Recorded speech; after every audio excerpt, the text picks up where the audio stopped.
নমস্কাৰ অসম পুনৰবাৰ এক্সপান আছামলৈ আপোনালোকক স্বাগতম জনাইছোঁ। BRS ভাৰত ৰাষ্ট্ৰ সমিতিৰ তৰফৰ পৰা এখন হোৰ্ডিং লগোৱা হৈছে। ৱাশ্বিং পাউডাৰ নিৰ্মা এই ৱাশ্বিং পাউডাৰ নিৰ্মাৰ এখন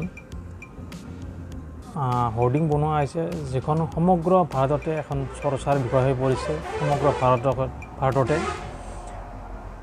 এটা হাস্যকৰ পৰিৱেশৰো সৃষ্টি হৈছে। লগতে মেইনলি এইখন হোৰ্ডিংখন টিটকালি ভেঙুচালি কৰাৰ কাৰণে বনোৱা হৈছিল।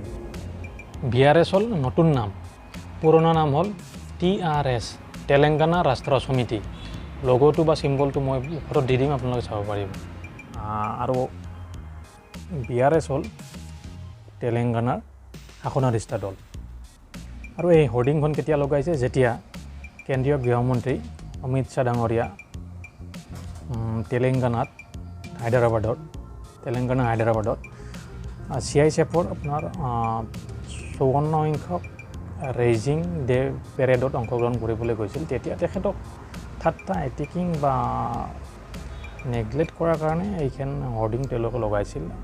আৰু বেলেগ একো নহয়, ৰাজনৈতিক লাভালাভৰ কাৰণে তেওঁলোকে এইখিনি কৰিছে। আমি ৰাজনৈতিক কথালৈ নাযাওঁ বা ৰাজনৈতিক কথা আলোচনা নকৰোঁ। জাষ্ট সন্মুখত যিখিনি আহিছে তাৰ আৰু আমাৰ মুখ্যমন্ত্ৰী হিমন্ত বিশ্ব শৰ্মাৰ যিখিনি কথা সেয়ে আমি আলোচনা কৰিম বা তেওঁলোকৰ লগত জড়িত কথাখিনি আমি আলোচনা কৰিম। এতিয়া ৱাশ্বিং পাউডাৰ নিৰ্মা কি আমি সকলোৱে জানো। আৰু যিসকলে নাজানে বা 90 দশকৰ ৱাশ্বিং পাউডাৰ নিৰ্মাৰ এটা খুব জনপ্ৰিয় এড আছিল, নিৰ্মা চাৰ্ফ, যিটো ৱাশ্বিং পাউডাৰ নিৰ্মা। গতিকে ৱাশ্বিং পাউডাৰে নিৰ্মাই যেনেকৈ আপোনাৰ লেতেৰা কাপোৰ চাফা কৰে, ঠিক তেনেকৈ কি লেতেৰা বা আপোনাৰ দোষী যিসকল নেতা, তেওঁলোকে দোষৰ পৰা হাত সাৰিবলৈ বিজেপিলৈ আহে বা বিজেপিলৈ অহাৰ পিছত তেওঁলোকৰ দোষ নাইকিয়া হৈ যায়। ঠিক তেনেদৰে বিজেপিলৈ অহাৰ পিছত এই দোষী ব্যক্তিসকলৰ দোষ নাইকিয়া হৈ যায়, বিজেপিয়ে দোষ নোহোৱা কৰি দিয়ে। ৱাশ্বিং পাউডাৰে যেনেকৈ লেতেৰা কাপোৰ চাফা কৰে, ঠিক তেনেকৈ দোষী ব্যক্তিসকলক বিজেপিয়ে নিৰ্দোষী বনাই দিয়ে। ঠিক সেইটোকে তেওঁলোকে বুজাব বিচাৰিছে। আৰু সেইটোকে বুজাবলৈ তেওঁলোকে এখন হোৰ্ডিং বনাইছে। এই হোৰ্ডিঙত প্ৰথমতে হিমন্ত বিশ্ব শৰ্মা, আমাৰ মুখ্যমন্ত্ৰী ডাঙৰীয়া ফটো লগাইছে। তাৰ লগতে অন্যান্য ৰাজনৈতিক নেতাৰো ফটো আছে তাত। আপোনালোকে ফটোখন মই দিম, আপোনালোকে চাব পাৰিব। ইয়াৰ উপৰিও মোদী ডাঙৰীয়া যেতিয়া হায়দৰাবাদত গৈছিল নেশ্যনেল এক্সিকিউটিভ মিটিঙত অংশগ্ৰহণ কৰিবলৈ, তেতিয়াও তেওঁলোকে এনেকুৱা এটা প্ৰচেষ্টা কৰিছিল, এনেকুৱা এটা কাম কৰিছিল তেওঁলোকে। সেইটো নতুন কাম নহয় তেওঁলোক। এতিয়া আহিছোঁ আমাৰ মুখ্যমন্ত্ৰী হিমন্ত বিশ্ব ডাঙৰীয়াৰ প্ৰসংগলৈ। সেইটোহে আমাৰ গুৰুত্বপূৰ্ণ বিষয়। ইয়াতে মই তিনিটা কথা মোৰ মনলৈ আহিছে এই সময়ত। প্ৰথমটো হ'ল হিমন্ত বিশ্ব শৰ্মা যেতিয়া কংগ্ৰেছৰ পৰা বিজেপিলৈ আহিছিল, তেতিয়া তেখেতে কোনো দাগী অপৰাধী নাছিল বা তেখেতে কোনো দাগৰ পৰা হাত সাৰিবলৈ বিজেপিলৈ অহা নাছিল। সেই গোটেই কথাখিনি এটা সুকীয়া বিষয় আছিল। আৰু সেইখিনি কথা অসমৰ ৰাইজে জানে, সকলোৱে বুজি পায়, জানে সেইখিনি কথা কি কাৰণে আহিছিল, কি কথা এটা বেলেগ এটা বিষয় আছিল সেইটো। আৰু এইটো অসমৰ ৰাইজে জানে যে কংগ্ৰেছত থাকোঁতেও হিমন্ত বিশ্ব ডাঙৰীয়াই দুগ্ৰাম কাম কৰিছে, ধাৰাসাৰ কাম কৰিছে। আৰু এতিয়াও তেওঁ ধাৰাসাৰ কাম কৰি আছে। আৰু ভৱিষ্যতে যি দলতে নাথাকক কিয়, মোৰ বিশ্বাস তেখেতে ধাৰাসাৰ ভয়ানক কাম কৰি থাকিব। আৰু 2 নম্বৰ বিষয়টো হ'ল এই যে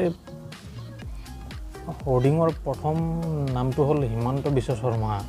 এই হিমন্ত বিশ্ব শৰ্মাৰ নামটো প্ৰথমত যে আহিছে, সেইটোৱে প্ৰমাণ কৰে যে নেশ্যনেল পৰ্যায়ত, ৰাষ্ট্ৰীয় পৰ্যায়ত হিমন্ত বিশ্ব শৰ্মাৰ দখল কিমানখিনিলৈ সোমাই গৈছে বা দখল কিমান আছে, বা নেশ্যনেল পৰ্যায়ত তেখেতো এটা ডাঙৰ চেলিব্ৰিটি হৈছে এতিয়া, সেই কথাখিনিকে প্ৰমাণ কৰে।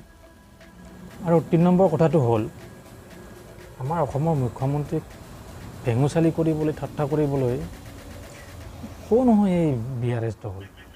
ক'ত পালে তেওঁলোকে এইবুলি অধিকাৰ? কোনে দিলে তেওঁলোকে এই অধিকাৰ? নাম নাজানো, চিনি নাপাওঁ।